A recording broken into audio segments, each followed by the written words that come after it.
ಒಂದು ಕುಟುಂಬವನ್ನ ಉಳಿಸೋಕೆ ಒಬ್ಬ ಮನುಷ್ಯ ಎಷ್ಟು ದೂರ ಹೋಗ್ಬೋದು, ಅದೇ ಪ್ರಶ್ನೆ ಮತ್ತೆ ದೃಶ್ಯಂ 3 ನಲ್ಲಿ ಕಾಡುತ್ತೆ. ಆದ್ರೆ ಈ ಸಲ ಟ್ವಿಸ್ಟ್ ಗಿಂತ ಹೆಚ್ಚು ನೋವು, ಭಯ, ಫ್ಯಾಮಿಲಿ ಮೇಲಿರಂತ ಪ್ರೆಷರ್.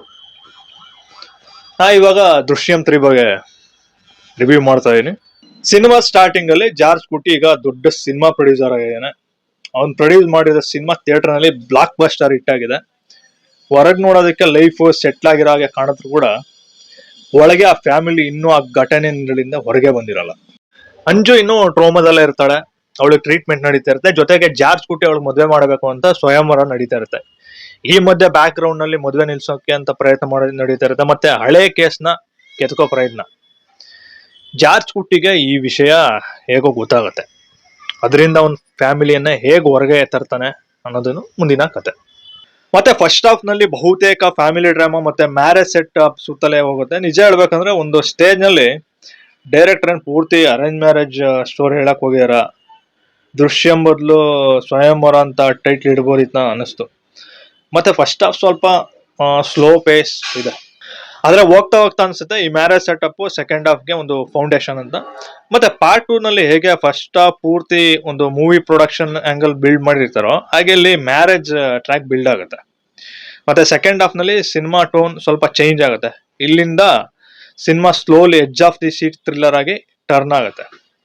ಮತ್ತೆ ಟೆಕ್ನಿಕಲ್ ಆಸ್ಪೆಕ್ಟ್ಸ್ ಹೇಳ್ಬೇಕಂದ್ರೆ ಪಾರ್ಟ್ 1 ನಲ್ಲಿ ಇದ್ದಂತೆ ಬ್ರಿಲಿಯಂಟ್ ಇನ್ವೆಸ್ಟಿಗೇಷನ್, ಡೀಟೇಲಿಂಗ್ ಮತ್ತು ಟೆಕ್ನಿಕಲ್ ಥ್ರಿಲ್ಲರ್ ರೈಟಿಂಗ್ ಇಲ್ಲಿ ಸ್ವಲ್ಪ ಕಡಿಮೆ ಅಂತಾನೆ ಹೇಳ್ಬೋದು.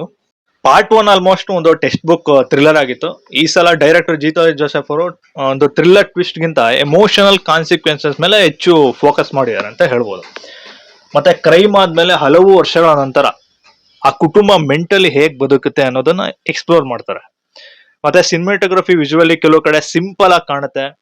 ಕೆಲವು ಶಾರ್ಟ್ಸ್ ಮತ್ತೆ ಲೈಟಿಂಗ್ ಸ್ಲೈಟ್ಲಿ ಔಟ್ಡೇಟೆಡ್ ಫೀಲ್ ಕೊಡುತ್ತೆ. ಮತ್ತೆ ಎಕ್ಸ್ಪೆಷಲಿ ಪೊಲೀಸ್ ಸ್ಟೇಷನ್ ಮತ್ತೆ ಡ್ರಾಮಾ ಸೀಕ್ವೆನ್ಸ್ ಗಳಲ್ಲಿ ಸಿನಿಮ್ಯಾಟಿಕ್ ರಿಚ್ನೆಸ್ ಸ್ವಲ್ಪ ಕಡಿಮೆ. ಮತ್ತೆ ಎಡಿಟಿಂಗ್ ಫಸ್ಟ್ ಹಾಫ್ ನಲ್ಲಿ ಇನ್ನ ಟೈಟ್ ಆಗಿ ಬೋತಿತ್ತು. ಕೆಲವು ಫ್ಯಾಮಿಲಿ ಡ್ರಾಮಾ ಸೀಕ್ವೆನ್ಸ್ ರಿಪೀಟ್ ಆಗೋ ಫೀಲ್ ಕೊಡುತ್ತೆ. ಮತ್ತೆ ರೈಟಿಂಗ್ ನಲ್ಲಿ ನನಗೆ ಇಷ್ಟವಾದ ಒಂದು ಪಾಯಿಂಟ್ ಅಂದ್ರೆ ಇಲ್ಲಿ ಕ್ಯಾರೆಕ್ಟರ್ ರಿಯಲಿಸ್ಟಿಕ್ ಆಗಿ ರಿಯಾಕ್ಟ್ ಮಾಡ್ತಾರೆ. ರೆಗ್ಯುಲರ್ ಆಗಿ ಕ್ರೈಮ್ ಸಿನಿಮಾಗಳಲ್ಲಿ ವಿಲನ್ ಭಯ ಪಡಿಸ್ಮೇಲೆ ಹೀರೋ ಸೈಡ್ ಜನ ಏನ್ ಮಾಡ್ತಾರೆ, ಇನ್ಫಾರ್ಮೇಶನ್ ಕೊಡೋದನ್ನ ಸ್ಟಾಪ್ ಮಾಡ್ಬಿಡ್ತಾರೆ. ಆದ್ರೆ ಇಲ್ಲಿ ಭಯ ಇದ್ರು ಸೀಕ್ರೆಟ್ಲಿ ಇನ್ಫಾರ್ಮೇಶನ್ ಪಾಸ್ ಮಾಡ್ತಾರೆ. ಅದು ನನ್ಗೆ ಇಷ್ಟ ಆಯ್ತು. ಮತ್ತೆ ಬಿಗ್ಗೆಸ್ಟ್ ಸ್ಟ್ರೆಂತ್ ಅಂದ್ರೆ ಮೋಹನ್ ಲಾಲ್. ಈ ಸಲ ಅವರು ಸ್ಮಾರ್ಟ್ ಮಾಸ್ಟರ್ ಮೈಂಡ್ ಆಗಿ ಮಾತ್ರ ಕಾಣಿಸೋದಿಲ್ಲ, ತುಂಬಾ ವರ್ಷಗಳಿಂದ ಪೀಸ್ಫುಲ್ ಲೈಫ್ ಇಲ್ಲದೆ ಒಬ್ಬ ಮೆಂಟಲಿ ಟಯರ್ಡ್ ಆಗಿರೋ ಒಬ್ಬ ಫಾದರ್ ಆಗಿ ಕಾಣಿಸ್ತಾರೆ.